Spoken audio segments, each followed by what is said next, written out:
Okay, audio's going, Oh, so they can hear us, oh no. and now they can see us. Oh, very no. Oh, Oh no. uh-oh. Uh-oh. We we're here. Hello. Hi. You heard, We're alive Jedi in heard this everything. beautiful planet that we call Hope. Yeah, and it's a beautiful Thursday morning in which neither Softy or I are sleep deprived in any way, shape, or form. No, no. I get so much sleep, even before this. So much sleep. I don't want to brag, Yeah, but I get like hella sleep. that's awesome. With a I I don't, and I don't have a kid. I have a Chihuahua, and Oh, does that make me sound like a bad dad? I don't know what that fucking kid does. I'm out 12 hours a night. Melatonin. Uh, no, I last night we had our D&D talk show last night, and then from there I try to sleep from 11 to 3 because then work starts at 3. Like I will wake up 60 seconds before my shift starts, and Oh, wow.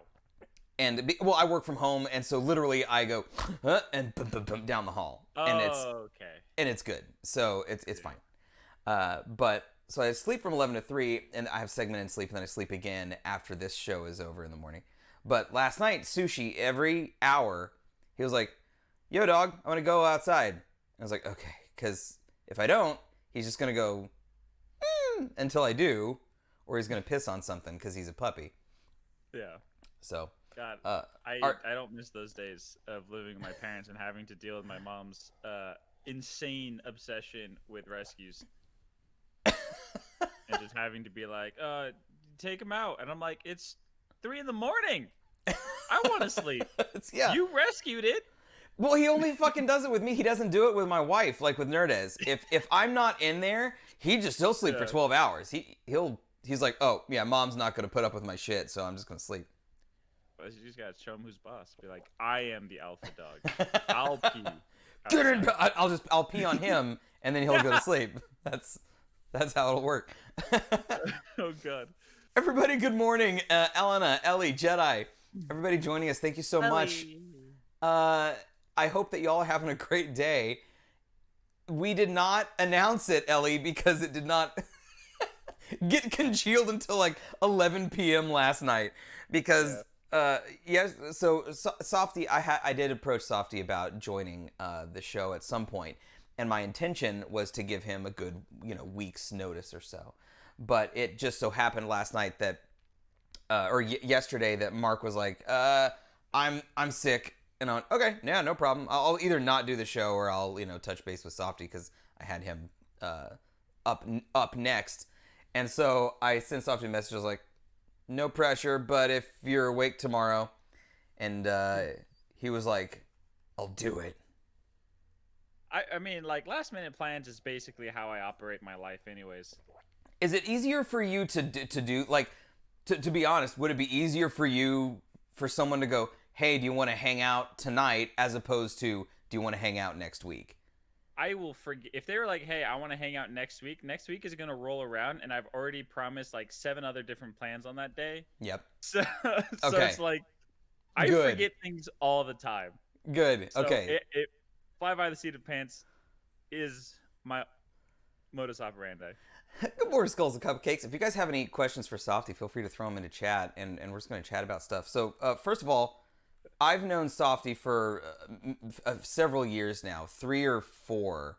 Um, it wasn't too long after I switched from our old channel to the Gutter Nerds channel that I met you, Softy. You were one of the first people I met Hmm.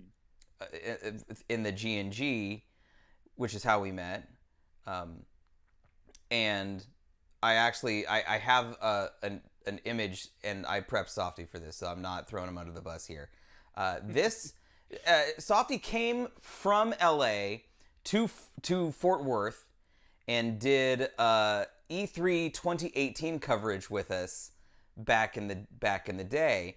And so here's a photo of uh, Baby Softy, Baby Stevo, Noodle Rama, and Callie doing E3 2018 coverage in the second.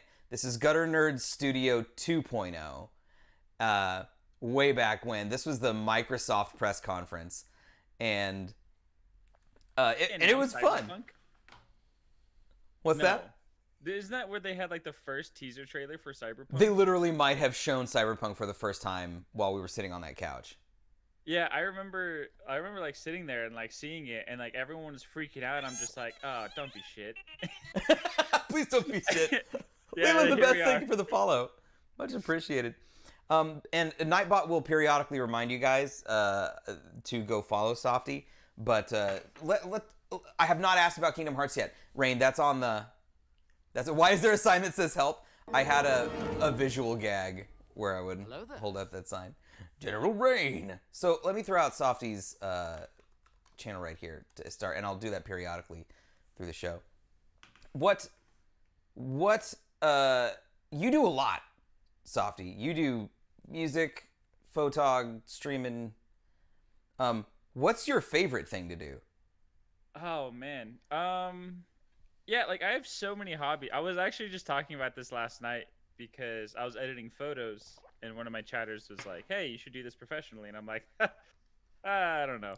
I honestly, photography right now is probably something I am the most into, and it changes.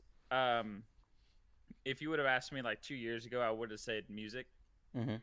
Bought myself a synth, played it for a couple years, tried my best to learn how to use it. And dude, I'm like, not quite hitting it right. If you guys want to check out the Softy SoundCloud, music.gutternerds.com forward to there. I set up a domain forward to it because I fucking love it. And I'm not just saying that because you're here. I have your music on a lot of the time. It's so weird to me that you do that. It's like, I don't know, when I listen to it, I'm just like, oh man, I guess that's like with all people who create stuff. It's like, that could have been better. That could have been better. I could have did that a little differently. Are you also just remembered? I need to send you those too. Oh yeah. If you want to send me the files, then we don't have to deal with Spotify's. Don't forget about the Lincoln Navigator. Yeah. Like, thanks Spotify. We didn't. Yeah. But what are you a perfectionist in life or just creatively? It's kind of hard to say because I feel like a lot of the times I get to a point and just kind of leave it. It's like I've come to terms with the fact that if I don't finish something quickly, it's never going to get done. Okay. So I wouldn't say that I'm a perfectionist, but I also have this idea of how I want something to go. And if it doesn't quite hit that, the ideological state for whatever it is, if I'm making a song and I'm just like, the bass is wrong, screw it, I'm done. Like, it's hard for me to finish things, So it's like this weird in between of being like a perfectionist and then also realizing when I need to stop messing with something or else I'm going to ruin it. So you do reach a point like when you're creating something where you go, okay, it's time to put it out. Yeah. Oh yeah. And it's usually by like a gauge of like satisfaction, or if I like look at how long I've been working on it and I'm like, I refuse to work on it any longer. I've hit the wall. This is the finale. Yeah. So when did you start streaming? And why did you start streaming? Oh man, is it bad if I said because I wanted to make money? No, not at all. Not at all. It's these are side gigs. I'm trying to make this a business in some form or fashion. Yeah. And I would do it even if I couldn't. But like, I'm with you. Yeah, it's so weird because when I was first starting out, there were so many channels and YouTubers and just guides that were just like, don't do it to make money. You will not make money. And it's like, well, I made like $100 in an extra $100 in like, I don't know, like a couple months. That's not Yeah, bad to me. that's not nothing. That's Yeah. that's food and stuff. Yeah, exactly. That's gas that I didn't have before. Right. But I started streaming like way back in it was like a year before I moved to LA, which I think is so 2015. I You- was working like You Go moved. ahead. You were not born in L.A.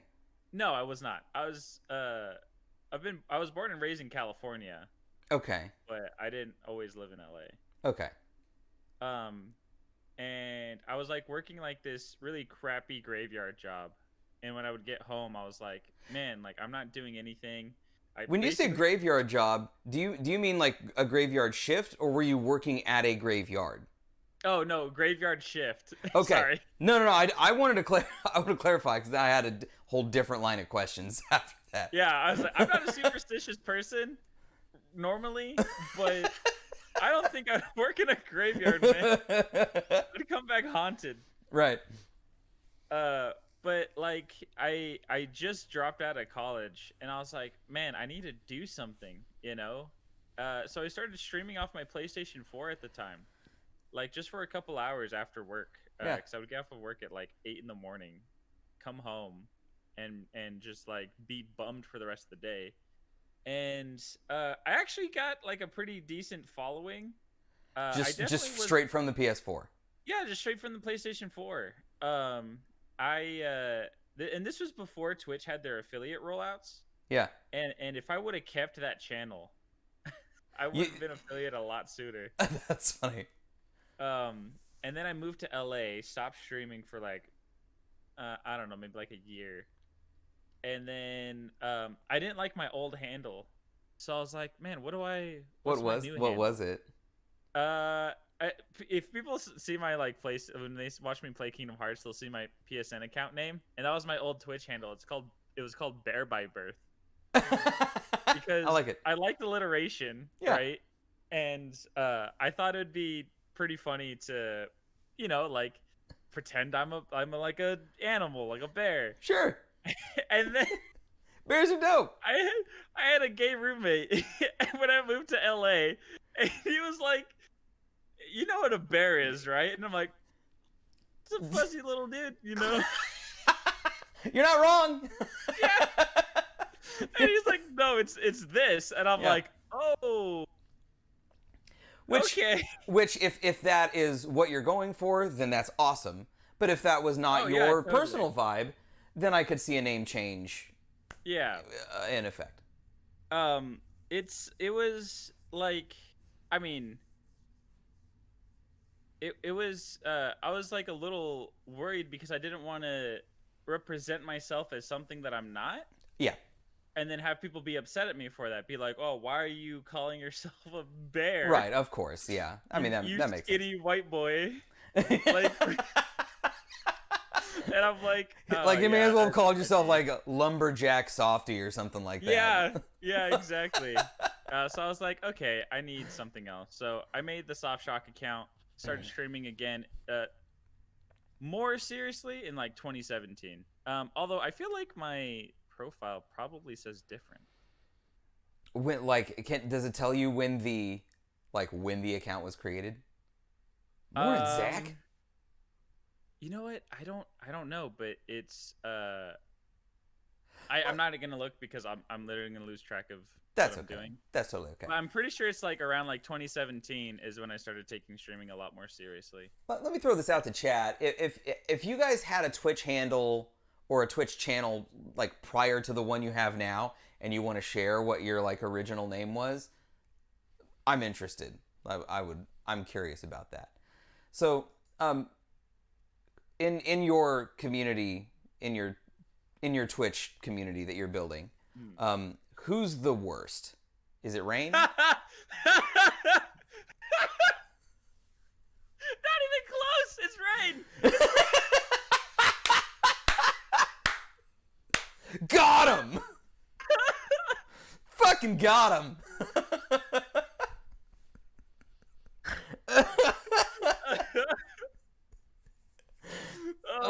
funny. You finish it, dude, right away. Oh my gosh. I'm sorry, Rain, but it's true and you know it. Rain, we love you. There's this huge amount of love that goes your way, Rain.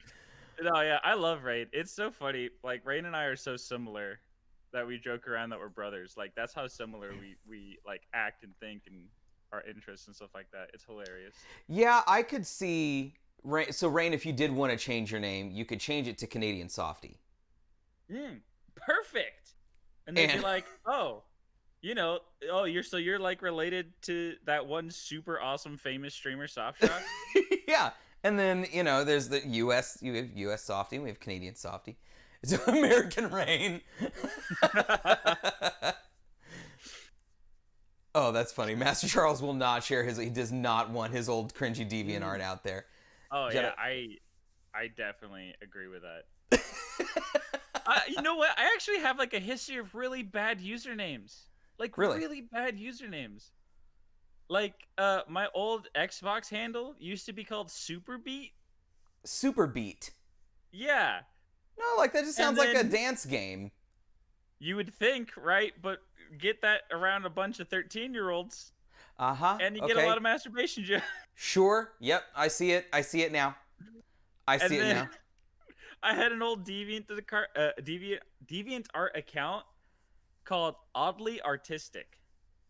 And then I would always get comments, and this is before I even knew what the heck it was, but people would be like, oh, like it's really cool meeting another autistic artist on DeviantArt. And I'm Right. like, what? Right. Yeah. So Again, I was like, okay, that's gotta change. Your name somewhat betrayed your intention. Yeah. Yeah, and I'm like, no, it's artistic. Artistic. It's an R artistic, right there. Like Yeah. And I was like, oh man, what's wrong with me? Can I not make I mean, my Twitch username right now is stolen from a song. I didn't come up with this. So 3 weeks from now, you're gonna come across something and go, oh, I didn't know that's what a soft shock was supposed to be. I didn't realize it was a sex toy from the Ukraine. That's Yeah, extraordinarily popular. I mean, people. I have a couple people in my chat who make fun of my name all the time. Instead of an SH, it's a C. Uh-huh. Yep. And it's like I don't know. I find that hilarious, to be perfectly honest. Like I'm actually outing myself as like someone with a dysfunction. That's funny. Yeah. Just rip into me, kids. Go for Yeah. it. I don't know. It's like I've after like like a literal decade of just making awful usernames and then just being like ripped into by Uh-huh. like strangers. Like I'm like, okay, yeah, you can basically take any username and That's so mess funny. with it. Yeah. So this is here to stay. Like I wanted to change it for a while, but I enjoy the song immensely, and I don't know. I like the name. Skulls and Cupcakes, I remember Mad Queen Crafter, I believe. I'm pretty sure I remember that one specifically. Also, good morning, Haley. Haley, I'm like not paying attention to you. You're good. This It's isn't my stream, I'm job. free. It's my Yeah. job. Yeah. I'll let you know if they say something important. Yeah. So which song does your name come from? Okay, so it's a Yeah Yeah Yeahs song, literally called Soft Shock. And The Yeah, is that so? They did Maps, right?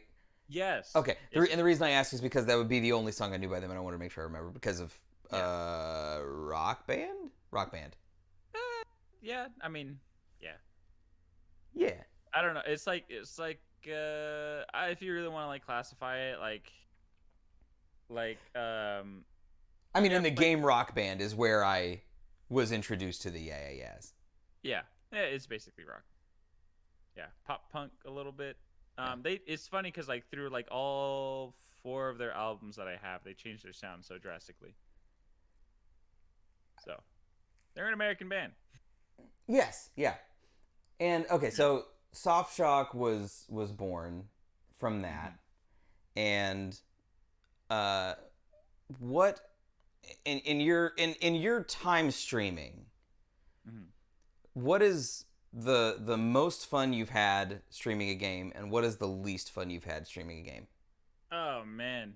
Do franchises count? Yeah. Because I think I'm currently going through hell right now with this Kingdom Uh, Hearts marathon that it I've was a been little bit actually of a looking forward setup. to. No, Kingdom Hearts actually isn't like the worst game I've streamed. Uh, I know there is a game that I literally quit streaming it, and I can't remember what it was. But Giraffe Town is a close second to awful games that I have streamed. Um, yeah. See, Rain knows. Rain and Ellie knows. It's this really really um. Shut up, MC. You don't know, dude. You didn't play it. I played it. It was a nightmare. It was like this really weird indie game that was a rip of basically the Silent Hill series. Uh-huh. Um, I don't want to like props to this dude for making the game Right. because I feel like he made a pretty decent product. But it's um it's about this giraffe Uh-huh. who can't walk around because he slides around with his hooves. He has some weird oily hooves or something, right? Uh-huh. And his There's your singer, next Twitch name. Oily Hooves. oily. Good morning, Ani. I'm gonna change my Twitter handle to that. Um, So this giraffe slides on his oily hooves. Yeah, and it's such a weird game because it's almost presented like a horror game, like a horror indie game, right? It's super dark, has that weird kind of grunge to it. And so I guess the premise is that his favorite singer is doing a signing in the next town over. And he has to get there Mm-hmm. to get something signed. I don't know. And it starts off with this weird like platforming section where he has like this god awful, almost endless, like strange shaped road where you have to like navigate, almost like Flappy Bird except like on a road. On a road, You yeah. know? Yeah. So if you move too far in one direction, he'll slide and just fall off. And at first it's like, okay, so this is the game, I guess. This I feel kind of tricked. And then it just all of a sudden turns into this weird narrative about the world ending. The sun stopped like moving, or like you stopped, like the earth stopped revolving around the sun. There's a cult after you and a serial killer on the loose that kills giraffes. That's wild. It's honestly, I hate that game, but it is an experience. It really is an experience, and I know I've played worse games than it because other than its weird, obtuse, like presentation, Yeah. it was actually a very interesting experience. Like I don't regret playing that game, but that game could also go to hell. Did you finish it? Oh yeah. Oh yeah. Sorry, I gotta take a drink. Sure, no problem. There's been one time I've mentioned this on stream before. Pretty much every game that I've played, I have finished, whether or not I'm having fun with it. And generally speaking, even if a game is difficult or even if a game sucks or whatever, I can have fun with bad. That's fine.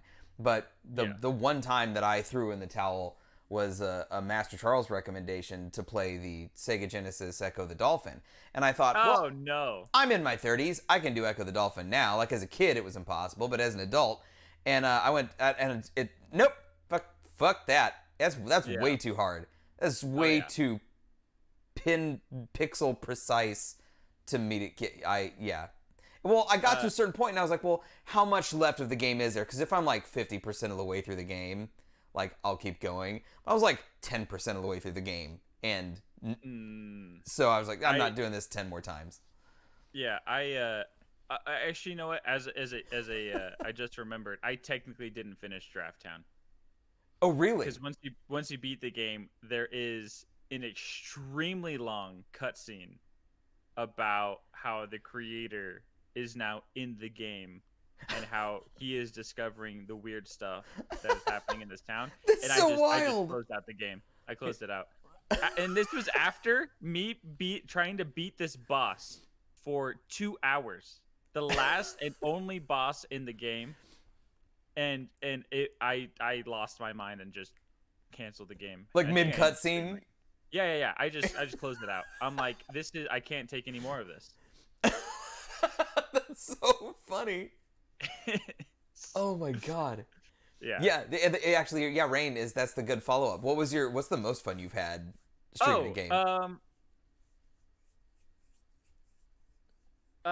Man, there's a lot. I feel, like I really enjoyed playing through Persona, even though that nearly killed me. Did you and stream Nier? Oh yes, I did stream Nier. Nier was a fantastic game. I think I think personally, my favorite game that I stream is probably Hypnospace Outlaw. Okay. Yeah. And for those of you who don't know what Hypnospace Outlaw is, it's basically like a late '90s, early internet simulator. It's so interesting. I highly recommend looking into it because it's hard for me to explain exactly what it is, but basically, it's about this like you are what is called an enforcer, and you're basically a moderator for this alternate version of a late 1990s early internet forum, basically. And in the world, it's like users have this headband that they can place on, and when they go to sleep, they can access this internet. And basically, you have to moderate all these pages that have been created. And it's wild and it's deep. It is a very dense game. That's Because impressive. yeah, it basically what you're looking at is web pages after web page after web page, but the humor is so spot on. They got like it legitimately depressed me for like two Wow. weeks. Yeah, because of the nostalgia like hit so hard. I'm like, man, I miss the internet like this. You know? That's a good question for chat. What's a game that you've played that depressed you? Either you finished it and you were like fucking bummed, or something along that line. Hmm. Yeah, I mean, like games. I've never really been depressed by a game before. There's been times where I've like played a game and I felt kind of like a melancholy sadness, but it was like, oh man, like I love that game so much. Like this is great. But Hypnospace was really a game where I'm just kind of like I was so far deep in the rabbit hole of nostalgia that I was having an existential crisis. Oh wow. Yeah, I'm not even joking. Yeah, like thinking about like where you were in your life and like Yeah. what was important to you, like it just called everything into question. Yeah, like I would like I have like a horrible case of insomnia, you know. And I would sit there at night and my girlfriend would be like, "You need to go to sleep." And I'm just like, "Man, like they don't the internet's just not like what it used to. Social media has really just ruined the internet for us. Why are chat rooms not a thing anymore? Like why like like why is AIM gone? I miss AIM. Right. Why like like Discord doesn't hit it quite like AIM did, man. She's like, go to sleep. It's 3 a.m. Did you ever fall asleep on AOL Instant Messenger, like talking to people? Like I seem to remember in high school, like routinely falling asleep, like at all the the time. computer talking to someone, like at Yeah. 3 a.m. Oh, or yeah. something like that. Yeah. What was that one game you had to sacrifice yourself for like the planet and it was an alternate ending? Oh, so yeah, Nier. So I feel like there's a difference between me being emotional at an ending that was going for that emotion, Yeah. where it's just like we want the player to feel this and Right. it was effective.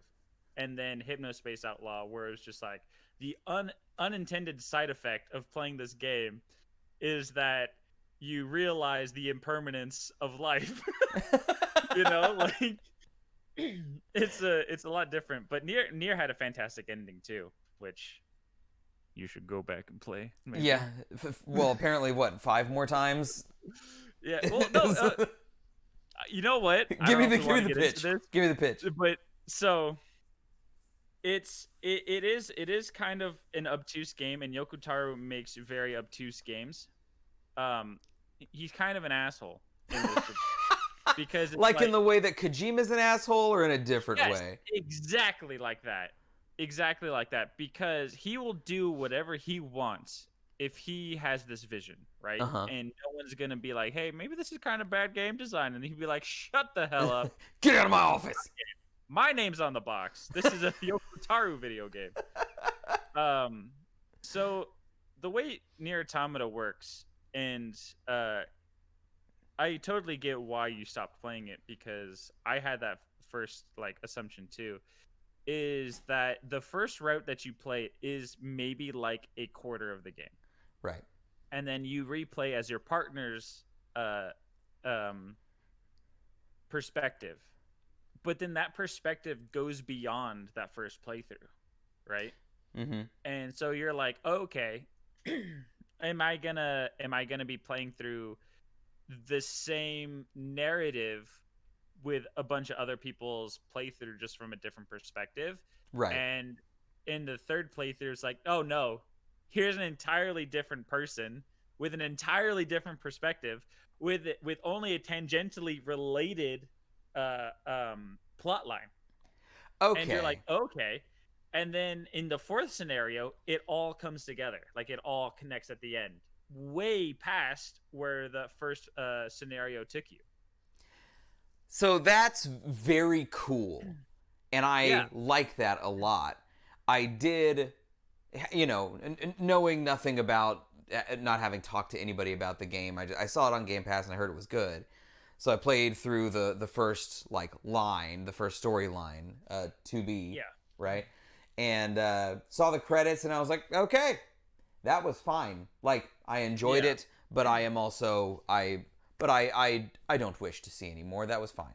And so Yeah. I knew that you could play it from 2B's perspective, but I thought I don't want to do the same thing again as 2B with Yeah. some shifted cutscenes or something. Yeah, and that's exactly where I feel like it's almost as if Yoko Taro is just kind of like, hey, this is not a game for everybody, and I'll make sure I weed out the I'm people. gonna weed out the fucking Yeah. weaklings. Yeah, exactly. That's what You it feels you like. gotta And love me to finish this game. yeah. And if you didn't know who Yoko Taro was and the weird stuff that he does with his video games, you probably, and I would assume that you didn't. Yeah, I don't think you've ever played a Yoko Taro game before. No, I did. No, I don't think so. I may He's have. only really done Drakengard, I think is his most I famous. I might have series. dabbled in Drakengard, and I know that like Drakengard and then Nier is a spinoff, and then Nier Automata Yeah. is like a sequel or spinoff to. So I know there's a lineage there. Yeah. And the only reason I know about him is because a YouTuber I follow had like a very long Drakengard 3 kick, because that game is also dense, but it has pretty awful combat mechanics. Mm-hmm. So when I heard about Nier Automata, and people have been recommending me this for years, so I kind of knew going in that I had to like stick with it. But if you don't already have that like preconception, it's really hard to be like, oh, this was it, and I can play it again, but from the little skinny boy's perspective. I Right. don't want to. Right. Like, this I saw what I needed to see. 2B but was no, awesome. It had big fuck off swords. Why would I Yeah. Yeah, play well, as whiny kid? yeah. It's like he has a headband over his eyes. Like, no, what a loser. He can't dress himself. Why would I bother? Yeah, he's like got little boy shorts.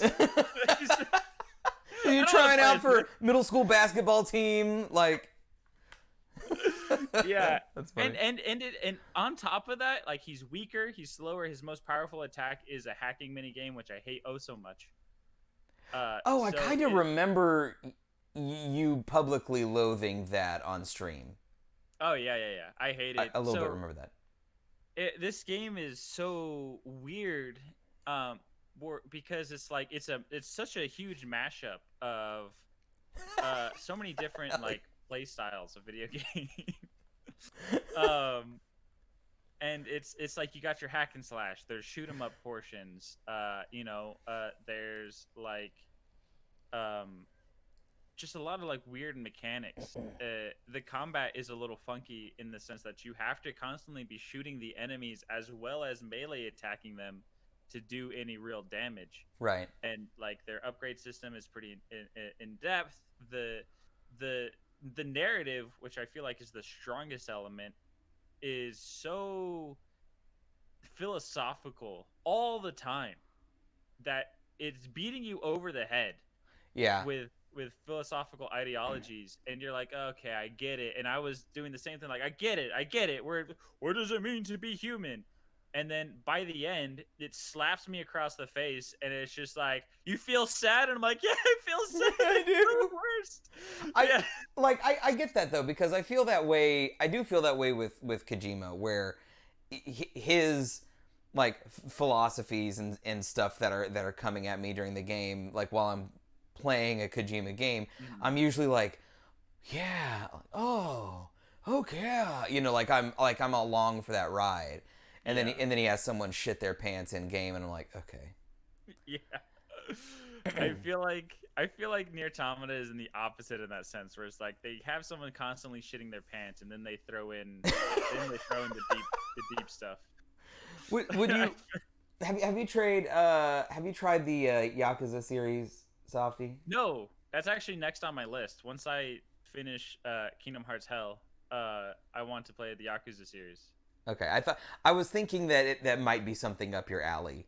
Oh yeah, definitely. Like with your, would you say that you're? I'm picking up maybe something, and tell me if this is true. That something that is important to you in a game is narrative. Oh yeah, absolutely. I'll play a dog shit video game as long as it has a good narrative. I have actually. It's called Draft Town. If it has a half decent narrative, I'm all about it. Like, which I feel like if you watch me play Kingdom Hearts, may feel like the opposite, because I'm always bitching about how that game narratively is a dumpster fire. It has like solid gameplay mechanics, but like I don't play a lot of multiplayer games because I want to be connected to the story. I want to know what's going on.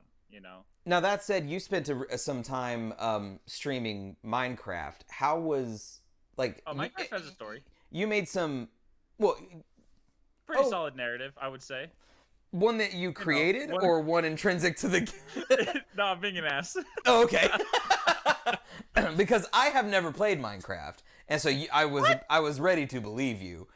I was in a position to believe Technically, Minecraft does have a storyline with lore. Technically. But it's like there's like an Ender Dragon. Yeah, it's so obtuse, and people who talk about it, I tune out immediately. Just making up I'm shit. Just like, whatever. Yeah, exactly. It sounds like it too, honestly. Yeah, never. Like, I've a game that is completely open, like in that way. There are no hooks to grab me, because if it's like combat's pretty like basic, yeah, that's not my thing. You just click spam. There's no objectives. There's no, it's not grabbing me. I'm not creative enough to come up with things to build, or patient enough to build them. Yeah. So there's probably nothing for me there, probably. Although I will give that, friendship is important.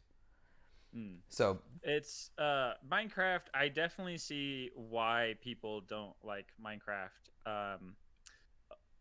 Oni, I see your comment, and you were exactly right. Minecraft is really interesting because I feel also that way too, where it's just like, if nothing's grabbing me, I'm not going to be interested in this game at all. I've dropped a lot of games that people were like recommending me, and were just like, oh, this is my favorite game, and I'm like, this is actually kind of boring. but Minecraft, you really have to be in that kind of mindset where you're just like, I have this canvas, this blank canvas, and I can do whatever I want. And in the beginning, there are basic objectives, more or less, like survive the night, Hmm. right?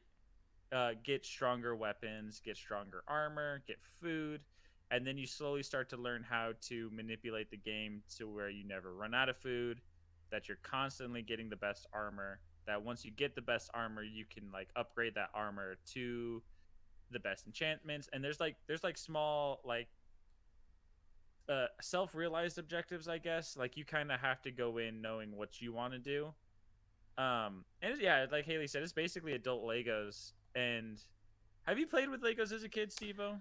Like, were Um, Legos your n- thing? Not a lot. Again, if That's probably it what it just is. wasn't. That's my version of creativity is more like writing. Like I can Yeah, write a story or a scenario or like tell a joke or something like that. You know. I I definitely feel you. So I feel like a lot of people who really enjoy Minecraft really did play with Legos as a kid. Hmm. And not to say that like you need to like do something to enjoy this game or whatever, but it definitely hits the different part of the brain, a different creative part of the brain, for a lot of people than others. You know what I mean? Well, it's sort of like I'm thinking of when Nerdez and I moved into the house that we're in now. You know, she Mm. can look at a space and be like, put this here and put this here and put this here, and this is going to look beautiful and everything. And Yeah, like, if I moved into this house by myself, I'd just be like, put couch in room, aim couch at TV, happy. yeah, yeah. I I don't know, dude. That might just be a dude thing. Because I feel like I'm the same way, but I'll play Minecraft for 372 hours and then build giant farms that don't end up working. Valentine's gnomes everywhere, right, Jedi? Yeah. So if what Minecraft was, uh, how was I would say that. Did you feel like that Minecraft was something that you want to go back to, or Oh do you, yeah, or easily. you? Okay, you would go back to it. Uh, I have, and ever since Minecraft came out, ever since I have received a copy of Minecraft, every so often there are large portions in my life. Basically, you can describe my life as a Minecraft era or a non-Minecraft era. Okay. Like, if you want to categorize my life as if like this is the golden age of Softy or this is the bronze age of Softy, it's usually determined by whether or not I was playing Minecraft at the time. It's funny how we segment our lives.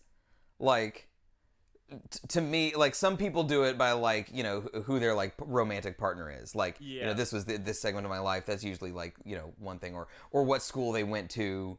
Yeah, What yeah, yeah. job they had, and then some of us are like, oh, I was really into Minecraft. Like I was Minecrafting Yeah. during this bit.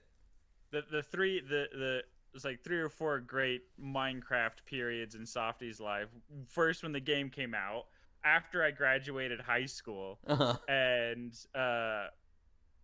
when I moved to LA, and then a couple months ago when I moved into this new apartment. Like those like, and I would play Minecraft for weeks and weeks and weeks and weeks, and I would pour so many hours into it. Is And Minecraft the game that if you were going to put it in hour numbers, is Minecraft the game you've played more than any other game? Do you think? no, that's Left 4 Dead by far. Left 4 But Dead. Real, you played Left 4 Dead more than Minecraft. oh yeah. How? It's so Um repetitive. There's only like 6 things to do. uh I have I have this condition called extreme lizard brain, Uh huh. and if you do something simple enough and I enjoy it just a tad bit, I probably won't stop playing it. Gotcha. Um yeah, I love Left 4 Dead. I don't know why. I could play Left 4 Dead forever um if I had like the attention span to. I just I picked it up when it first came out. I bought the second game day one and I played that until my Xbox decided to throw itself off a bridge. Yeah. And I bought it. I After that I bought it on Steam. Steam obviously won't show the years and years of time that I put into it from my Xbox, but if we're talking about like over my whole life, yeah, like Left 4 Dead's probably like the one game I played the most out Before you were a PC gamer, were you an Xbox player? of. Only due to the fact that my dad had an Xbox, and that was like the first console that really had online. Right. Um, but I was mostly a PlayStation gamer for Okay. the majority of my life. Okay. That tracks. With from what I can tell, you seem to enjoy Eastern style narrative games, and that would be the home for that kind of thing. Yeah. Are Oh you? yeah, definitely. So aside, and I know that you love Final Fantasy 14. Rain mentions it. Are the other games in the Final Fantasy series also games that appeal to you? Then I've only played Final Fantasy 14. you've never played any of the other Final Fantasy games. So I have a love-hate relationship with JRPGs. Uh huh. Where they are immensely interesting to me. I love them to bits, but they are long. God damn, they are long. And Yeah. my attention span only goes so far. Yeah. And I hate grinding. I hate it. Same. It's the worst. If you intentionally program grinding into your game, you made a bad game. Like, Yep. I agree. I agree with you. Yeah. So I played through before I go off on this tangent. I own 1 and 2. I've played 3 and 4. I got soft locked on 3 at the very end of the game, so I never beat it. Mm-hmm. I lost my cartridge for 4 halfway through the game. Oh no. I played the first maybe hour of 7 on a demo disc and I never owned it. Uh-huh. And when I bought it, never touched it. I've always wanted to play 8. Heard 9 was fantastic. I think I have like 10 or 12 as a PlayStation 2 disc and never touched it. I played through 15 actually. I played and beat 15. Okay. But that's kind of a hard game to really say that I've played a Final Fantasy game. Because it kind of plays like Kingdom Hearts. Yes. And narratively, it is a dumpster fire. It does meander a bit, and the thing that I loved about Final Fantasy 15 was that it was like gorgeous, and the combat, I loved it, and also didn't really know, and I liked the characters, but I didn't really have a solid grasp of what was going on. And I had that same thing with 12. Like, yeah, I thought 12 at the time was really pretty, and I liked the combat, but like, I don't know who the fuck the judges are. I guess those guys are the bad guys. And I beat it, but I couldn't tell you one fucking thing that happened in 12. Yeah, I feel like well, at least with 15 and what a lot of Final Fantasy games tend to do really, really well to varying degrees of success is set up set pieces. Like, you'll remember like certain sections of the game. Like for 15, it's like, oh man, remember when you fought Leviathan? That was sick. Yeah, that was cool. Yeah. And I like normally after I beat a game, I can't stop thinking about it. So I would sit there and I'd be like, man, Final Fantasy is pretty good. I'm like, well, I actually don't know what the story was. Yeah. There was also that mechanic where every time I would attack things, it would hurt me, and I didn't realize I was doing that to myself. So I was because of the ghost sword thing or whatever. Yeah.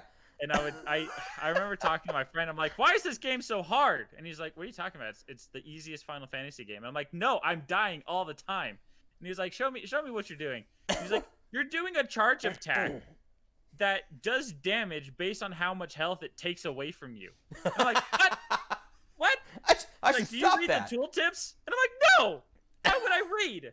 I hit things with a sword and I get stronger. That's the video game. Right.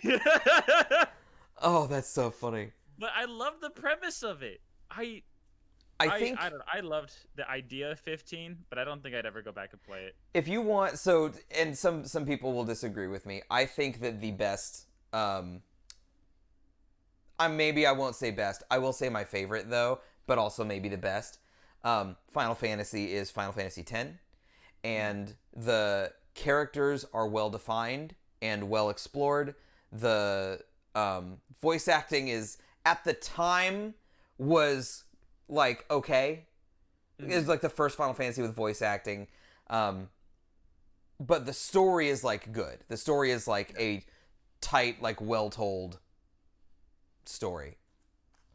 Yeah, And it doesn't, so like things like 7 and 8 and 9, and I loved 9. 9 was the first Final Fantasy I ever played. But a lot of the like older Final Fantasies, like this the story to like will meander. Now 7, 8, and 9 still tell like a cohesive story as opposed to Yeah. like 13 or 15 or 12. But 10 to me was like a good character exploration. You can play through the story, and like a movie, like I could tell you everything that happened from beginning to end. Yeah. Yeah, and that's what's always drawn me into the Final Fantasy series, because they have fantastic stories, even if they like tend to kind of falters somewhere around. But I mean, like that tends to happen when you're making like an 80 to 90 hour video game. Right. It can't all be ups, you know. And the games that tend to be like that are, they're considered classics, you know. But it's very few and far in between. I got really upset with the Tales series, like Tales of Symphonia. I ended up, people that have been around, I've mentioned this before, but Tales of Vesperia, which came out on the 360 originally, I loved because it was the story was well told and the characters were well rounded and interesting. But like all the other ones, like Tales of Symphonia, which came out on GameCube, which is heralded as like a huge deal, and Yeah, I have that game. Never touched it because I'm like, it's a JRPG. it is like if you just go through like the main quest, like I'm not gonna bother with side quests. Let's just check out the story. Like that's an 80-hour jaunt. So go to hell. Like Yeah. by the time we got to like 45 hours, because it's multiplayer, so there's that. But when we got to 45 hours, I just remember turning to my friend and being like, I'm fucking sick of this shit. Oh my god. Dude. Fantastic video game. Again, almost killed me. Persona 5. Yeah. That's a 200-hour video game. What? Like in terms of like 100%ing everything, gameplay. or just no? Just 200 hours. Base game. I didn't even do a lot of the side content, and it was like 200 hours. You just ensured that I will never play Persona 5. I don't know. No, if you have like hardcore JRPG fans should only play Persona. No one else should play watch it on YouTube. Seriously. I have friends that love Persona 5, and it looks awesome. Yeah. I have now. It's a fantastic game. I have now locked in that will never happen because I can't do it. That is my problem with JRPGs, where it's just like I will not finish this game. I'm not gonna start. Do you finish most games you play? Do you not finish? What kind of gamer are you? Like in terms of a narrative, do you find it? You know what I mean? That was also the game I was playing with the infamous 29-hour stream. 29 hours? What happened there? I streamed for 16 hours, passed out for the rest, and didn't turn off my stream. So you ended stream to go to sleep and forgot to hit stop? Or you fell asleep at the stream and... No, I hit 16 hours. I felt like death. I got horribly sick afterwards and forgot to turn off my stream. And the best part about how was viewership? Better than my normal stream!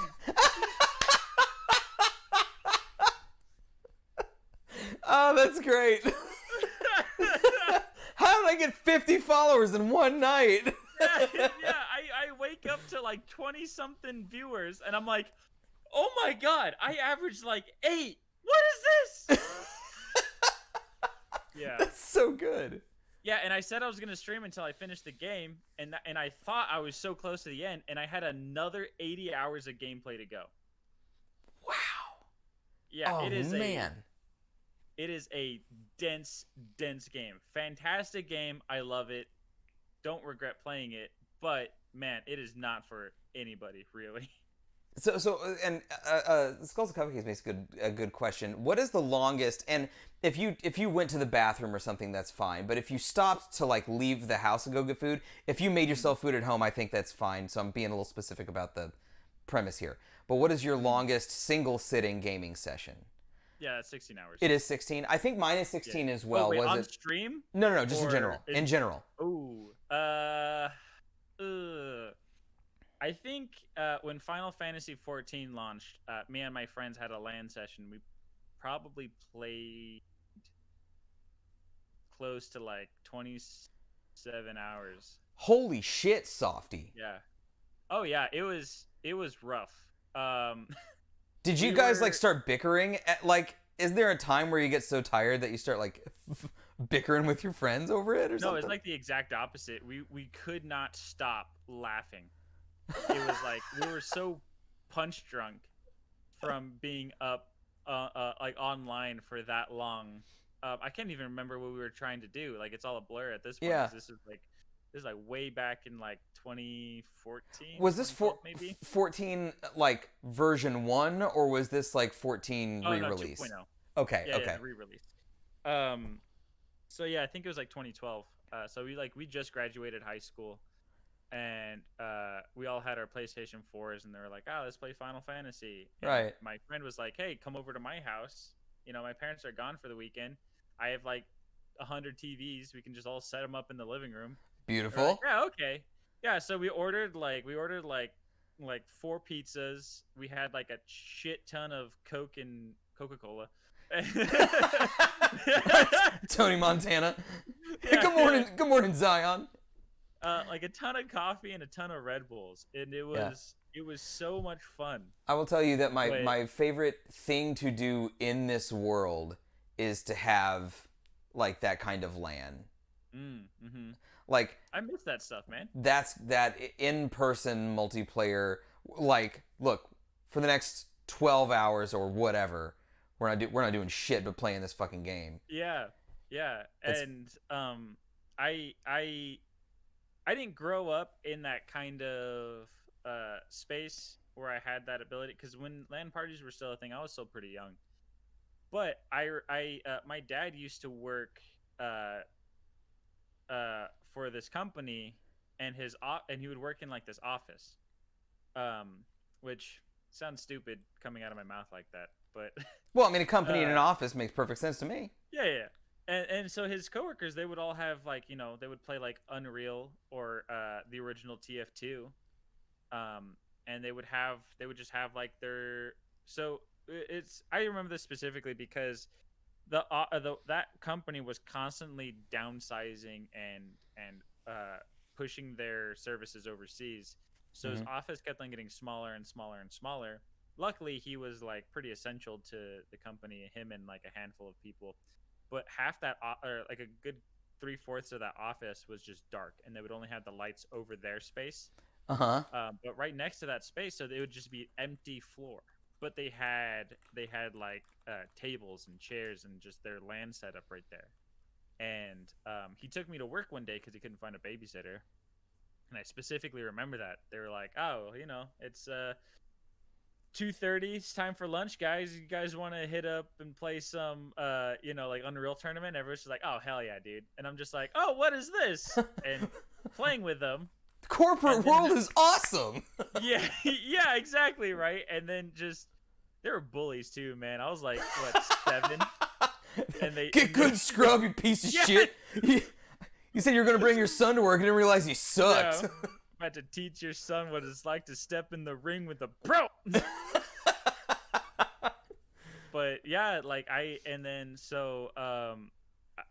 at that time I would always try and like follow like whenever I was like using the computer, I would always follow like stories about LAN events and stuff like that. And so when like the Xbox came out, the original Xbox, yeah, I just remember lugging that thing around. Oh, that we did too. Friends' houses, yeah. I worked at GameStop, and we would on. Oh, I'm so sorry. Like for some years, I did both. I did both a GameStop and Blockbuster stint, for the record. No. And so we used to like pretty much every Saturday night we would get 4 boxes, 16 people, four Mm, TVs, and we'd all meet at someone's house. yeah. And you know 6 a.m. would roll around, and birds chirping and suns up, and Yep. like that was the shit. Those were Yeah. times. You hang with your buds. You're playing a video game. You know, like the amount of shenanigans that ensue are like you don't forget that stuff. You know, like you don't Yeah. like. I miss it, man. I miss it so much. Do you remember like your Halo name, like your Xbox, like prior to Xbox Live, what like your Xbox handle was, like your Oh, Halo profile? oh man. Because you didn't have to No, compete with 5 million people in the world, yeah. playing Xbox, so you could make it whatever you want. My first Xbox name prior to my actual gamer tag, which has been the same for like 15, 16, I don't know, 20 years now or something. But on the like original Xbox, on the first Halo, my Halo name was Tornado, which I thought was so fucking cool. I, it, that's the most Steve-O thing I think I've ever heard. Yeah, that's probably pretty Steve-O. But yeah, no, I don't remember. I think I had my dad set it up for me, so he probably made some username, and that's why I can't remember it because I didn't Right. create it. So Yeah. what brought you to LA? Like what prompted the move to LA? Was it just something you wanted to like a space you wanted to be in? Um. Yeah. Well, more or less, just like a friend had an opportunity to get an apartment. My parents were like dropping not so subtle hints for like, oh, when are you gonna move out? You know, like when are you gonna Yeah. get your own life, basically. And I'm just like, I don't know. I kind of feel like living at home forever. It's kind of comfy here. Yeah. I don't know if you guys noticed, but I don't have to do shit Yeah. here. Yeah, exactly. Like, I could work this shitty minimum wage job and play video games the rest of my life. That's cool. Right. That Yeah. sounds fun. But I was like in a pretty interesting part of my life where I had plans upon plans upon plans upon plans, and a lot of those plans were very contingent on people not failing me, and they all failed me. Ah, I see. So I was like, because I had plans to move to this state and this state. I had plans to move to Hawaii. I had plans to, learn, go to college overseas. Like I had so many different plans, and most of them revolved around other people, which was my mistake. But after that last plan failed, um, I was like, okay, I guess I'm just gonna stay at home forever. And then like a couple months later, a friend hit me up like, hey, I just graduated college. I'm gonna be moving to LA. I need a roommate. And I'm like, done, instantly done. When are you moving? They're like, in 2 months. And I'm like, I'm there. Yeah. And I just left and went to LA. I So I feel mean, like nothing like, God, for me, I feel like that would be super overwhelming. Not moving to somewhere new, mm-hmm. but LA specifically, and Oh yeah, New York City, for example, um, amazing places in their own right, but I feel like I would just be like, oh, what the fuck am I doing? yeah. Oh yeah, I like I said at the beginning of this stream, I fly by the seat of my pants my entire life. Are you pretty? And so I sort of asked this question earlier in a different way, but I'll ask it again, sort of. In life, do you feel like it's easier for you to just make it up as you go along? Because Yeah. if Oh yeah. the set plan thing is just not doesn't work for you so Uh, well. I mean, it's no secret to my chat, but I have pretty severe ADHD. So while it's not like a disability in my day-to-day life, it really hinders my decision making, my impulse control, and my memory. So I almost by necessity have to not make plans Right. because they'll either get forgotten or they were poor to begin with, or they're just unrealistic, you know. So like prior to moving to LA, I had an ex-girlfriend who was just like, "Hey, I'm moving to Hawaii with my family." And I was like, "Oh, okay, cool." Like that kind of sucks. And she was like, "Oh, move with me." And I'm like, "Down, totally down. Don't even think about it." You know? And then obviously that fell through. Yeah. So it's easy for me to be like, for someone to be like, "Hey, let's go do this thing." And I'd be like, "Sure, let's So do it." so you You were know? also a go with the flow kind of guy.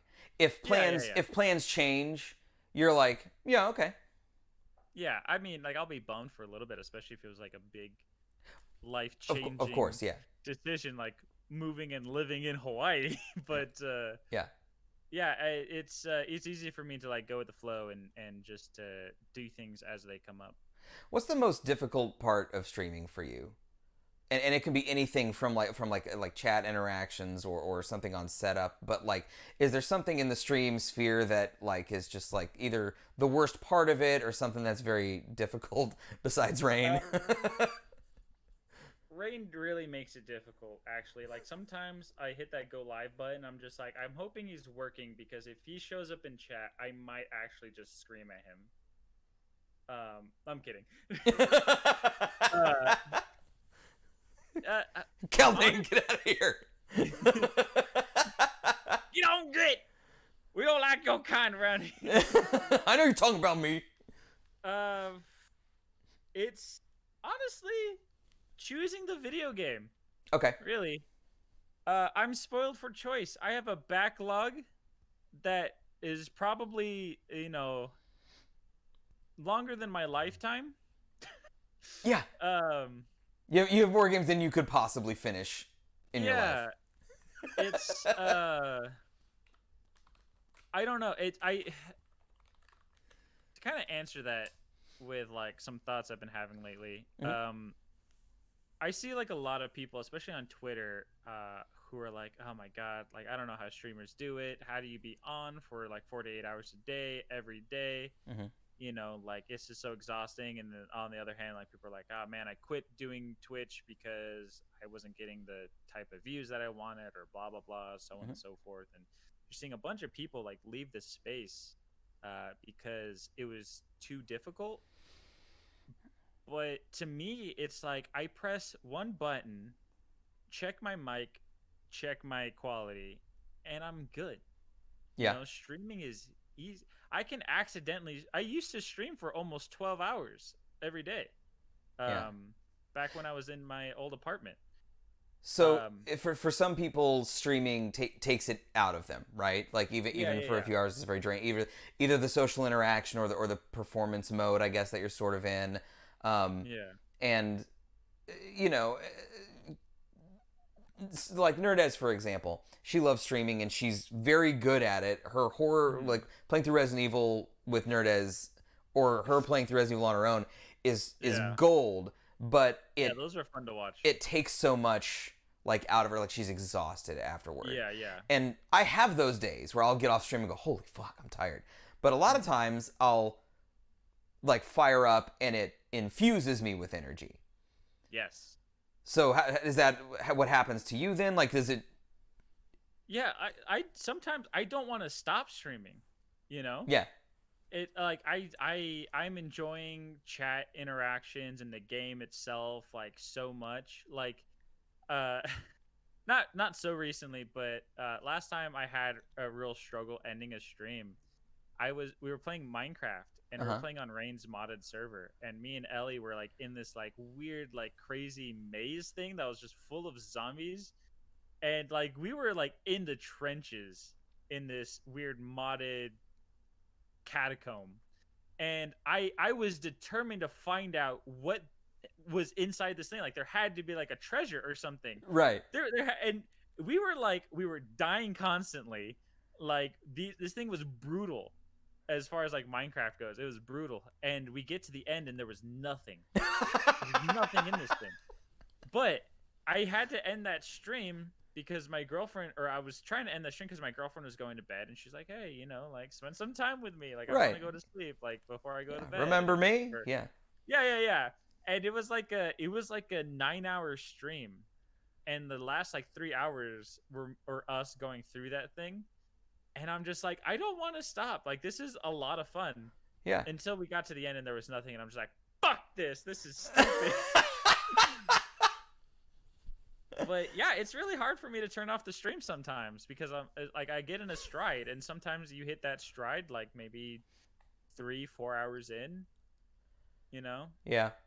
I don't feel exhausted from streaming. I mean, I used to in the beginning. Sure. That's like when you first start. Like, that's understandable. Technical difficulties can take it out of me. Like, if I start a stream and shit's not working, and I'm like fighting it, then I'm like, oh. Yeah, I think actually that's probably the reason why I enjoy streaming so much now, is because I've hit a point in my setup that I very rarely have technical difficulties now. Yeah, same. And it's that's so much easier when you can sit down, hit go, like do a check your mirrors. Yeah. And you're set. Caldane has a good question. So we talked about longest gaming session, but what's the longest you've streamed? Like straight through. What's your longest streaming session? It was 16 hours. Yeah. So. How that came about. What was it? Was it Minecraft? No, it was Persona 5. It was the Persona 5. Oh, right. Yeah, so like I just recently lost my job. I was fired from my job. And I was pretty bummed, but I was like, you know what? I've been streaming for a while. I'm just going to make streaming my thing until I have to find a new job. Mm-hmm. Didn't work out the way I planned, but that weekend I was like, I'm going to finish Persona 5 on stream. Like, I refuse to play anything else but Persona 5. I probably put in like maybe like 60 hours in that weekend alone. Wow. In Persona 5. Oh, God. So that Sunday, I was like, okay, I actually got to start job hunting tomorrow. So today I'm going to stream until I beat Persona 5. And we were 16 hours in, and this was me doing like 12-hour streams back to back, and then me playing more Persona off stream. Mm-hmm. I was like, okay, I'm finishing the game today. So like at some points I postmated myself some food and stuff like that, but like it got to like 16 hours and I wasn't anywhere near close to beating the game. And I had a friend in my chat who was just like, yeah, no, you probably have like another like 20 to 30 hours left. Oh, it's like, oh my God, like I'm exhausted. I'm actually gut. Getting sick. Yeah, it was. And it took the wind out of myself. So I'm like, we're at the 16-hour mark. I actually feel like my body's shutting down. I'm just gonna go ahead and sleep. Yep. And technically, my longest stream was the the extra 13 hours. The 13 hours that came afterward. Yeah. So I fell asleep like 60, like literally just, and my bed was like right next to my desk. So I literally just stood up and fell over and went to sleep. I think right after that. So I think my longest stream on the Gutter Nerds channel I think was 10 hours, and it was probably like a Saturday morning retro where like Nerdez got home from work late and I just like kept going with whatever it was. It wasn't like an event or anything like crazy special. It was I've always wanted to do a 24-hour stream. I feel like I could do it. I don't see. I would like to in the sense of doing something like celebratory or interesting or standout, but I don't know that I could physically do it. I think I would have to hand off to somebody. Like if Nerdez could play for, but even then, like Nerdez's game cap is like 2 hours, 3 if you stretch it. So yeah, maybe that's it. But technically the longest I've ever streamed was also 16 hours, but it was prior to Gutter Nerds. It was on the Angry Cuddles channel, and I was streaming from my Xbox One and using the Kinect as a webcam. And so it was prior to really having any sort of like presence or anything like that. Actually, it may not have even been the Angry Cuddles channel. It may have been my gamer tag. It may have been the Krothos gamer tag, where I was playing Assassin's Creed Black Flag. I had a day off, and I don't think I was dating anybody at the time. And so I was just like, I'm going to sit on the couch and play Assassin's Creed Black Flag. Single life, man. I guess I'll hit the live button because, like, fuck it. Yeah. I don't even think anybody... I don't know if there was literally any chatters the entire time. There may have been. Yeah. but technically I streamed for 16 hours. I think Joseph, who did the comics with me at the web comics with me at the time, I think he came by, like sat on the couch and chatted like for a while, and I kept playing. But yeah, and then I stopped and went to bed. Going back to like the hardest part of streaming, I think when I have no chatters, that's the hardest part for me. Yeah. Because like you have this expectation where you have to be talking all the time, and when there's no one to talk to, it makes it really rough, especially when you're an established streamer. That's pretty much it. But yeah, it's kind of crazy how like not thinking about it sometimes, like your gaming sessions just go forever, and you're just like, oh my god, I've been playing for how long? Like, right. I felt like I just sat down, and I don't know if that's a testament to like just getting into like a zone or like to the game, you know. And that's why I feel like I could do like a 24-hour stream, because I had to quit on that 16 hours because I was doing it all weekend and I was actually just getting sick. But if I prepared enough for it, I feel like I could easily do at least another 16-hour stream, and then maybe like another couple hours after that. Maybe not a full 24, unless I really do something. If you got good sleep, you prepped your meals, you were good to go. Oh, thank you, Zach. I will do that. Oh, nice. Yeah, thanks. Redemption. Thank you, Zach. I don't have a fancy hat. You got that hat you have right now is awesome. Oh, thank you. I do like that hat. It's a game. Yeah, I dig it. So I have considered the joint streams. When COVID is over, I thought like having JB or Calvin or somebody. I really want to do that. Yeah, I want to play. Well, I live with her, but I want to play like co-op games with Haley. I feel like just having an extra person, even if it's just in Discord sometimes, is so much better. It's like the pressure's off of you to make conversation because you just riff with your friend. Well, literally the reason that like Gutter Nerds is named Gutter Nerds was because I wasn't ever going to stream alone. It was always going to be some collaborative thing. Either we were playing a game with commentary like Game Grump style, or co-op stuff, or the podcast or whatever. For that exact reason, is that even if nobody came to chat, I could still have people to talk to, and it would still, go. Did you ever realize that was a crutch though? It wasn't so much that I felt like it was a crutch as that like I realized that I wanted to do it more, and now I knew what I was doing. And so I was like, okay, I've learned enough from this. And I think also on top of that, there were a few people that like were consistently like coming in and chatting where I felt like I could do it well enough. And sort of the idea of the game riff thing where I can joke about the game even if nobody's saying anything. I can see. Oh, thank you. I appreciate that. I appreciate that stuff. What else do you like about me? Well, you got the cutest smile I've ever seen. Okay, that's perfect. Okay, yeah, I got what I needed. We can call it a day now. No, I'm just kidding. Caldane asked, when you need to deuce on I actually like this question. When you need to deuce on a 16-hour stream, do you use that time to rush and to get back to stream? Or do you take that time to relax and step away for a moment? I made a joke on Rain stream earlier that is entirely true, whether he believed it or not. Every time I'm on my BRB screen, I'm taking a dump straight up. Every BRB stream is every BRB, and sometimes they go on for like 15 minutes, and people are like, "Oh, like that was a long BRB," and I'm like, "Yeah." I have no rush to get back to stream because it'll be there. Like I may lose chatters, but my game is still there, and that's for me. That's what's most important. But I also have a very sensitive stomach. Yeah. So almost anything I eat is probably gonna mess me up at some point, and I need to just let nature do its thing. I can't rush that. It will be bad. We've lifted the veil here. Rain and Ellie, I think, feel a little lied to. Yeah. It's getting food is like. Well, for the most part, I do get food, but it's usually after I've emptied myself. Right. And yeah. I'm now hungry again. I've I don't.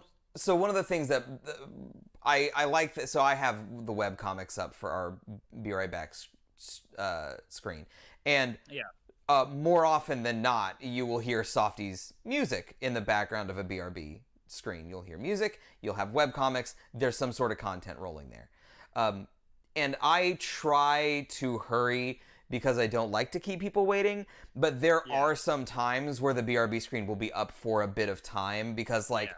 I've got to let the dogs out. I've got to eat lunch. And I don't want to, I'm not going to stop the stream because I am coming back.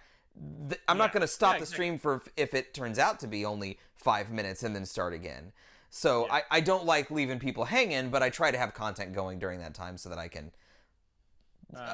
I'm probably not resting. I probably won't go lay on the couch and hang out, but I will eat, let the dogs out, breathe for a minute, do a chore if I told her as I do a chore. Yeah. No. Yeah. Same here for the most part. Although I have a really bad habit of letting the BRB screen go on. I have like no rush to get back, and that's why lately I've been telling like my chat before I do a BRB screen that is like, hey, get up, get a drink, stretch a little bit, like do like. I might not be back for like a good several minutes. Yeah, you take this opportunity to also go get a drink. Yeah. Let your dogs out. Yeah. Or whatever. Yeah. Just put my kid, in the balcony and be like, hey, just do your thing, dude, and go back inside. So it's like I used to. I have like no I don't know why. I have like no real like there's like nothing in the back of my head where it's just like, oh, you need to get back to stream. Right. I used to be like that. I used to like at my first apartment, like whenever I would eat, I would like quickly make ramen. Yeah. And I would say like, oh my god, 5 minutes have passed. Like, this is awful. Holy shit. Just scarf it down, feel sick, get back on stream and be like, oh, hey guys. And hey guys, I'm back, and in 10 minutes I'm gonna have to poop because I ate so fast. So we're gonna have 2 BRBs. Yeah, because I rushed. I just don't have that. I don't have that sense of urgency because I'm like, it's already a guarantee that once I hit my BRB screen that I'm gonna lose viewership. Mm-hmm. That's just a fact, Yeah. So I'm like, well, people who enjoy my stream will still stick around and be there afterwards. So I will take that opportunity to make myself something or talk with Haley, lay on the couch. If she's watching something, I'll watch it for like a little bit, which is probably like bad practice, but like, hey, you do whatever, you, man. You've got to preserve, like, if you come back and you're tired and stressed, that's not going to be a great show. Yeah. So like, I get you.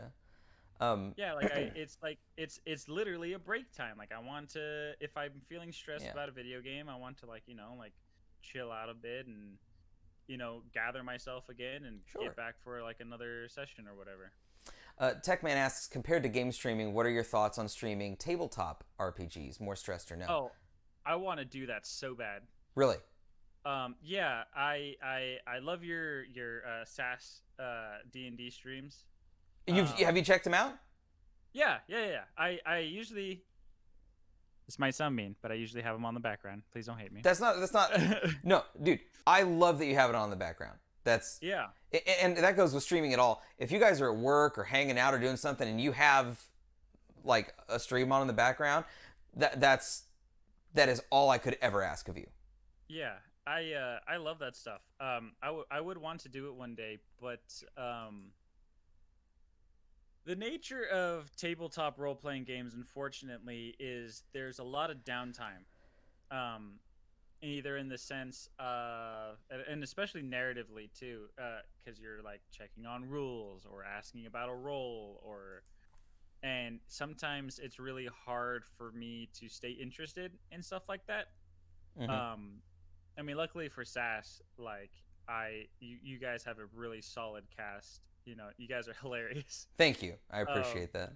I feel like it rolls pretty well. Like I feel like that specific show, every people will stop and think about what they want to do and stuff like that. But generally speaking, it's the train's moving. Yeah, yeah, exactly. And that's why I watched Critical Role for a long while too. I mostly listened to it as a podcast, but once I caught up and I had to watch it live, it was very difficult. Um, Yeah.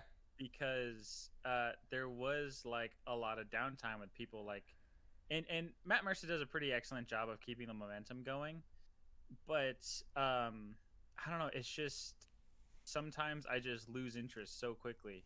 Right. But I love the concept. Like that's so cool. You know, It's I very like there's a lot more technical stuff yeah to do in a tabletop RPG. So there is more stress in that sense. And then because you're relying on other people, when you've got a good group, then it's magic. yeah You can yeah do no wrong with a good group. But if there's if you put together a crew and people can't show up consistently or something like that, and I'm not saying like that happens, life happens, but like I've seen other non-stream D&D games fall apart because someone committed to it and then never showed up, is what yeah I'm oh, saying. So yeah. That makes I mean that's a natural issue with tabletop role playing games, anyways. yeah, Is sometimes it's inconsistent. Like my own podcast, we haven't been able to record an episode in 3 weeks because our only days for the last 3 weeks something has been going on. Um, but yeah, I've always wanted to do one though. I love the idea of doing like a live role playing thing. I like collaborative works like that. mm-hmm. And tabletop role playing game is such an easy way to do that. You know, Yeah. a lot of people think like role playing games are complicated. They're not. They're really not. You just haven't done it before. Oh You yeah, know? yeah. Just find people that will either start with people that are starting or just like let people know this is my first time, and chances Yeah. are if they've invited you to their game, they like you enough to like teach you the shit, which Yeah. is there's a paper in front of you and they will tell you what to look at when you need to look at something. So Yeah. other than that, if you're good at being friends with people, that's really the only skill you need to have. Yeah. Yeah. Just come in with a good attitude and a willingness to learn. It's like people have this idea about D&D where it's like, oh, it's so complicated. There's so many numbers, and I'm just like, you play you play all these video games. Like you play a video game, you can grasp D&D. Like it's the only difference is instead of a controller, you have your brain. There is a You little know? bit of imagination, yeah, Zion. I agree that you do kind of need to have. Yeah. If there's a little bit of that. If you are a very like literal sort of by the book, need a story told to you person, then that may be hard to get. But I think that that's something you can develop. I think Yeah. that is a Yeah. skill you Oh can yeah. learn. Probably a testament to the friends that I have. I have not had any issue with anyone with like having not having enough imagination to role play. Right. It's very and usually people who are in like this kind of like corporate drudgery and their 9 to 5 is so boring and whatever, and they just go to sleep and go home, or go home, go to sleep and go back to work the next day. Like, yeah, you're fantasizing while you're at work, man. You're not, Right. Yeah. like you got something there. There's always something there. If you guys have an interest in trying to find a game, one thing that you can do is if in the Gutter Nerds Discord, there's a Gutters and Dragons channel, and a few people have expressed interest in finding a thing. So if you want to network with people there, you can. Yeah. And I mean, maybe hit up Softy or hit up MC.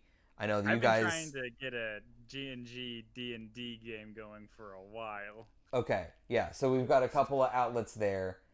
If you guys want to, if someone's really wants to DM or doesn't really want to DM, feel free to just touch base. And it may take some time to find the people to congeal to make the plan.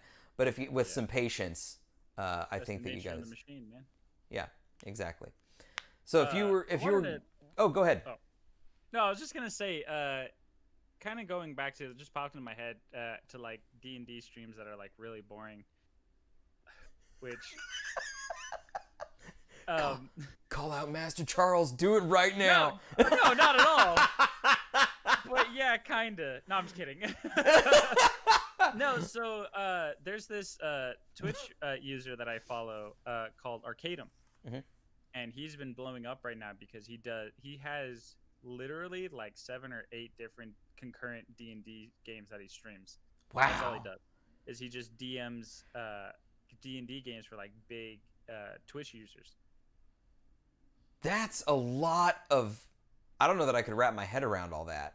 That's like the people Yeah. that like I used to. I'm a poker player. I love playing Mm. Hold'em, and I used to play online a little bit. It wasn't my favorite thing. I much prefer in person, but I would do it if Yeah. that's what I had available. But like the people that would like multi-table and they would have like 4 to 8 like tables going at the same time. Like that's what I feel like having that many D&D campaigns is like. How do you keep all your shit straight? Yeah, I don't I have no idea if this guy preps or how he preps. His streams are really hard to watch because there is almost nothing but downtime. I've clicked on his streams a couple times and there's been either no talking for like minutes at a Really? time. Yeah. And he averages like 2 to 4K viewers, I think I've seen, you know. So it's like I guess whatever content actually happens must be really impressive. But I haven't seen it. I saw, and the only reason I follow him is because of a lot of other Twitch streamers just like, yeah, we play D&D with this guy, so I'm like, okay. And he also does a literal live role play game within VR chat. Well, if he's running like 7 or 8 different games, then all of those viewers are just literally his players. Oh no. So he has like time slots throughout the week. No, I'm just joking that you have like with 7 or 8 Oh, games, there's 2,000 I players see. right there.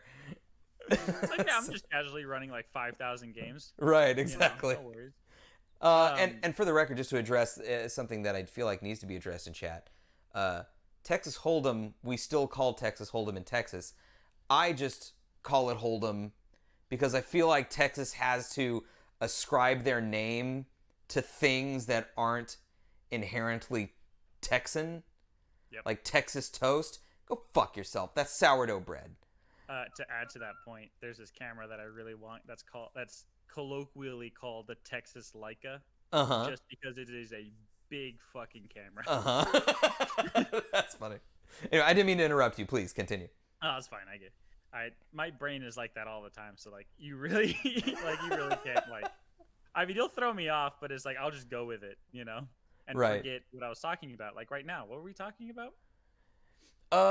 We were talking about D&D and the guy with downtime. Yes, okay. Yeah, I've never seen this dude actually play D&D, and when he was actually like when things were actually happening in the game, there's no ostentatious presentation, which you don't have to have Sure. for a D&D session. It's all in Roll20. They're all like little icons, and you see the Discord like overlay where it's like lights up when everyone talks. It's not like Critical Role at all, and I don't expect it to be. But I've been consistently clicking on this dude's channel every time he goes live, and I've yet to see him play a game. And all these Twitch streamers that I follow are just like, oh my god, I just had the most mind-blowing game of D&D. And I'm like, I was watching for like 15 minutes, and this guy was literally just setting up his monster. That's what he was doing. It blows my mind, and this guy just beat Critical Role in terms of raw viewership or like totals, because Right. he has so many high level or high profile Twitch streamers that he DMs for. His all their follower or viewers go to him when they play. So that's not surprising. But man, I've yet to see anything interesting other than the VR chat RP come Yeah. out of his stream. It's so weird. Oh, so why do you follow him? Master Charles asks. The VR chat RP. Okay. Honestly, it's a bit messy, and I don't. and this is how I choose video games to play too. I don't like watching it necessarily, but the concept is so fucking cool that I'm like, it's a cyberpunk RP that you live roleplay in VR. You know? Okay. Oh, that is a cool concept. Yeah. And he has this avatar that he can basically turn invisible. He has a light on his hand that he can activate, and that's when he moves along the narrative. But other than that, it's everyone's RPing themselves until the next event happens, or RPing their character until the next event happens. So one thing I was watching was or one episode I was watching is everyone's just hanging out at this bar, right? Yeah.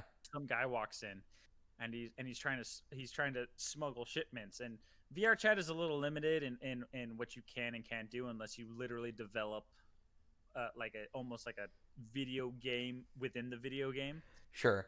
This guy comes in, he's smuggling shipments of some cyberpunk space drug or whatever, and he's talking to the bar lady who's in cahoots, I guess, and she's like, oh yeah, we got some, like, you can stash it out back or whatever. And so the DM, this guy, he's the DM, and I should preface the nature of VR chat is that you have worlds that you can occupy, right? Kind of like chat rooms. Yeah. And there's a cap on how many people can be in a certain chat room, more or less. So he has to jump from player to player to player who might have different narrative, like storylines going on in different chat rooms. And once you leave that chat room, like, you don't know what's going on, right? Like, you're physically in this other chat room. I don't know how he juggles it, but he just shows up, right? Yeah. Lights up his hand, and he says something along the lines of, and he does this in the player's face because this is who the player is affecting. Uh-huh. And so he goes up to the player, lights up his hand, and he says something along the lines of, like, you feel a chill on the back of your neck. You turn around to see two security guards holding, like, space rifles enter in. They scan the bar slowly until their eyes fall upon you. They don't do anything yet, but they find a booth and sit, never once letting you leave their gaze. And that's how he DMs for them. Huh. It's crazy. It's so crazy. So the guy has to react to this, and then two literal VR chat players walk in as these space dudes, right? And they have their own storyline. I don't know how this dude does it. I really don't know. And conceptually, this is so cool. I want to do something, and I've been thinking of trying to set up something like this too, but every time I've come up to it, logistically, it's like herding cats. And D&D and tabletop role-playing games have certain advantages because sometimes it can be all theater of mind, and there's rules to follow, right? Yeah. I don't know how this dude has set up his rules. It feels like forum RP. Right.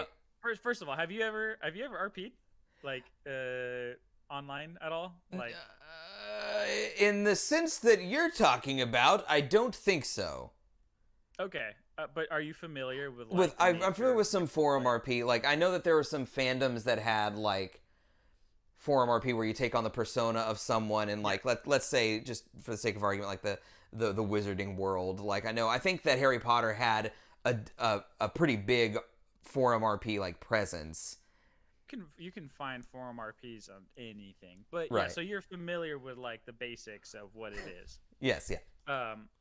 So I feel like this guy just took the idea of forum RP and just threw it into VR chat with no real structure, and threw it out there. Which, props to this guy, because, like, you hear about that all the time where it's just like, oh, I had that idea, but I was trying to formulate it, and this guy's like, no, I just slapped it together and put it out there, and that's why I'm getting all this attention, right? Yeah. And, like, I've been thinking about doing something like that too. Like, I really wanted to do something like that, but I was so focused on structure, on how I would structure this, that I never ended up doing this. But this guy is just kind of like, yeah, so I'll just tell you what happens, and you'll just react to it. And so I'm like watching this. I'm like, wow, like this is not compelling at all, but it's in VR chat. You know, Right, yeah. like, it's Something's so grabbing me. yeah, yeah. So It's crazy. I love it. I've only got a couple of minutes left with you, and I Mm. haven't even gotten to ask you Sorry for about. ranting. No, not at all. We're gonna have you back because I want to have discussions about a million other things and like Rosewood and stuff like that. Oh So, yeah. I'm so give me an like the elevator pitch because I'm gonna do a lightning round of questions with you to finish out the hour. Okay. But before the lightning round, give the elevator pitch to chat what Rosewood is. Okay, so Rosewood, I bill it as a horror light tabletop role playing live play podcast based off of a story that I have created and that you could have experienced through Animal Crossing. So And the you can idea is, still play Rosewood in Animal Crossing. technically, you can play the second half. Okay. So it's when Animal Crossing first launched, I decided to create a narrative game within a game, and I called it Hello Rosewood, which And it was is inspired by.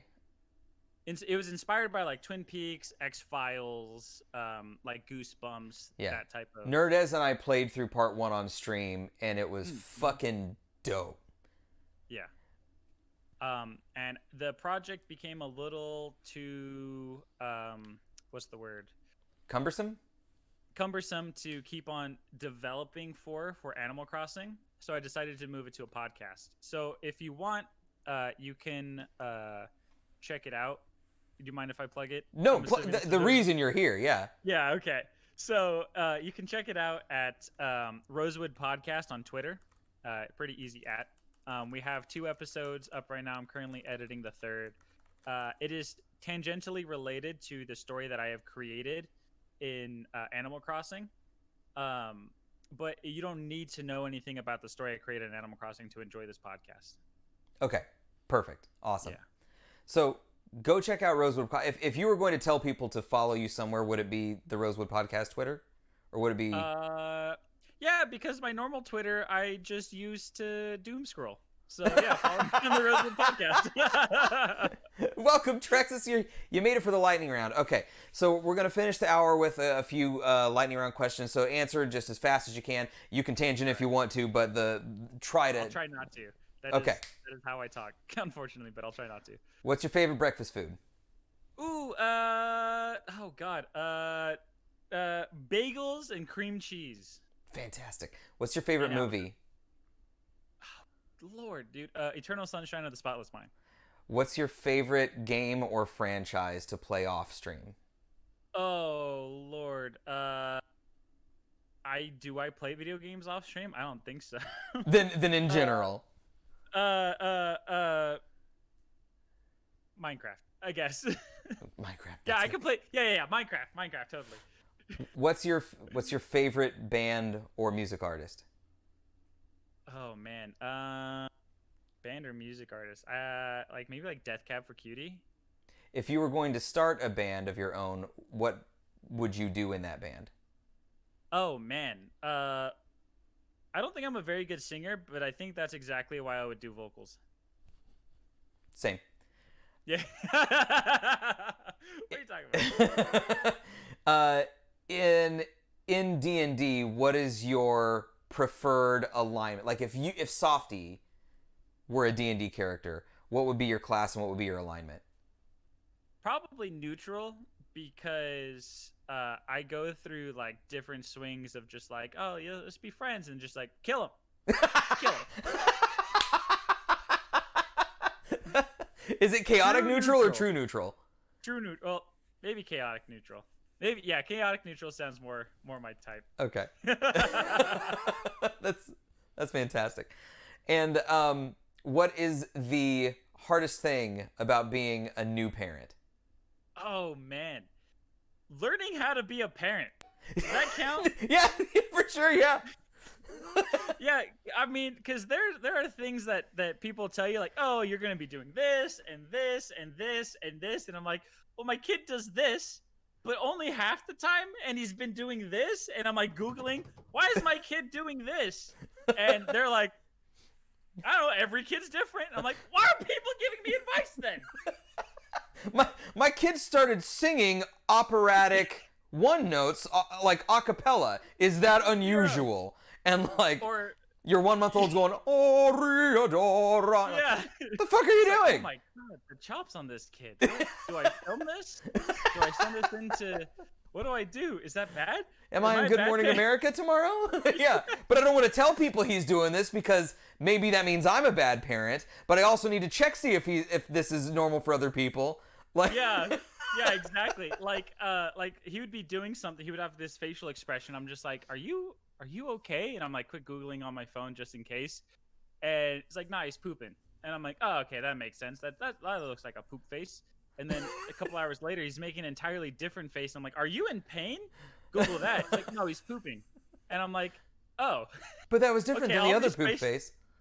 Yeah, all these faces are just poop faces, I guess, or something. That's funny. Okay, Yeah, last question. If you could have any animal as a pet, any animal, man. what would you want? Are we talking fictional or non-fictional animals too? Answer both. Oh, damn it. You Right. know what? Oh. Oh no. Oh, that's good. I want, as far as a real animal goes, I want an Alaskan bear dog Okay. or a That's bear. cool. Yeah. Or a If I could literal get bear. if I could get like a grizzly bear as a pet that I know for a fact will not maul me to death the second he gets a chance, Uh-huh. a bear. Yeah. I would love to have a bear. Like just like high five him like every now and again and just be like, Yeah, we just play catch, you know? Yeah. Like, have you seen that video where like a guy tosses an apple at a bear? He's like, the bear's like motioning for the apple. Uh-huh. He throws it and it catches it in his mouth perfectly. you know, it's funny. In like 10 years, your kid can do this stuff. Yeah, but he's not like big furry and has cute little ears. That's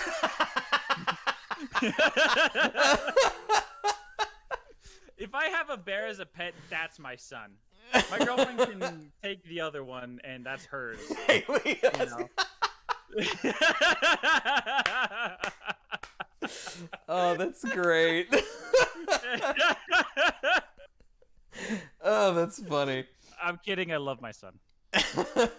And a fantasy animal, if you could have a pet of some fantastical creature. Shoot. I don't know. It's a fantastical creature. That's kind of tough. Like, I don't want to say something stupid like, oh, a dragon. Yeah. Maybe a Moogle? Oh, that's good. Yeah. Yeah. It basically just be like Alexa or Siri or something, but just like Yeah. floating around, like taking care of shit. Yeah. Oh, no. A Spriggan. Ray knows what I'm talking about. A Spriggan from Final Fantasy XIV. They're cute as hell. Are those like the tree people? No, they're like little like dust bunnies. Hold on. Spriggan from 14? Yeah, from 14. I want to pull this up real quick. Oh, like little dust the little, yeah. Yeah. Black They're so creatures cute. with ears, and they sort of Yes. look like what's that little brown square Japanese character with the munchy face? You know what I'm talking about? He looks like a loaf no. of bread and fuck. Oh, you talking about Domo? Domo, yeah. He looks a little bit like yeah. Domo, but like a bunny Domo. Yeah. I see that. Yeah. Totally.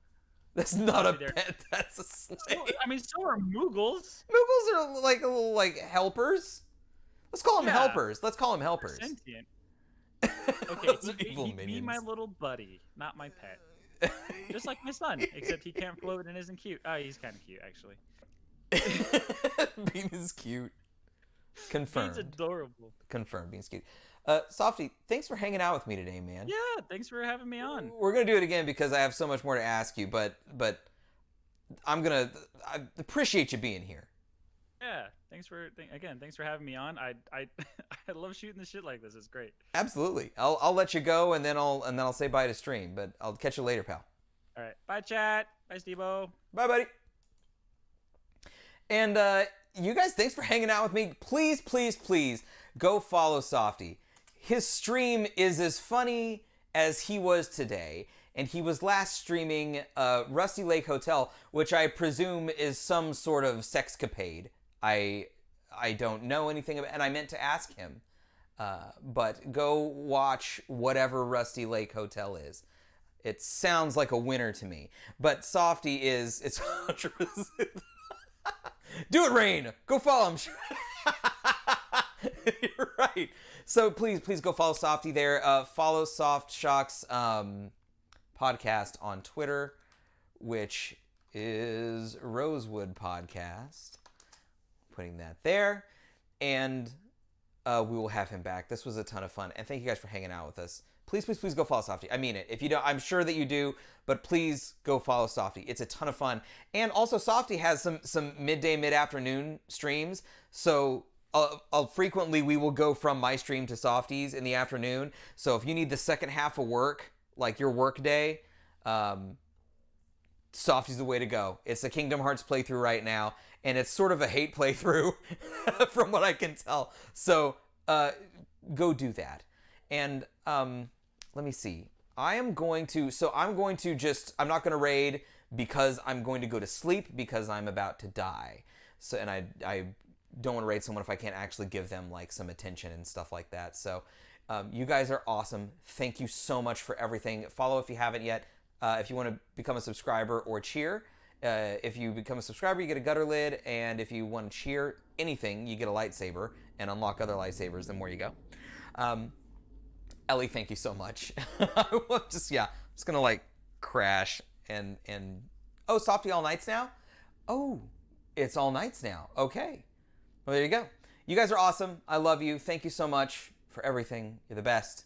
And our next stream is tomorrow at 1 p.m. Central Time. And hey, Builder, you're late, but that's okay. Our next stream is tomorrow at 1 p.m. Central and with more Jedi Outcast. I'm somewhat approaching now the ending. I think I'm in the last, like, handful of levels. But we'll see you then. And go follow Soft Shock. Once again, Softy was our guest today. Go follow Softy. He's the best.